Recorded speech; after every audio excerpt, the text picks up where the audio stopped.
నమస్కారం ETV news కు స్వాగతం ముందుగా ప్రధాన అంశాలు పీఓకే ప్రజలు భారత్ లో కలిసిపోతారు ఇది ఎంతో దూరంలో లేదన్న రాజ్నాథ్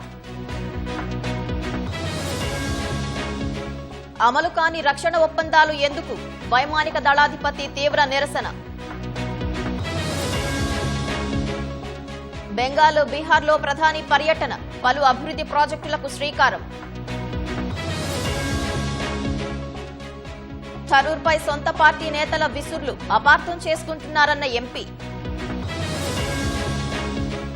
మావోయిస్టు కీలక నేత హిడ్మా అరెస్ట్ అదుపులోకి తీసుకున్న ఒడిశా పోలీసులు ట్రంప్ టారిఫ్లకు కోర్టు బ్రేకులు భాగస్వామ్య దేశాల్లో గందరగోళం డోజ్ నుంచి వైదొలిగిన Elon Musk OpenAI UAE ఒప్పందమే కారణమని ప్రచారం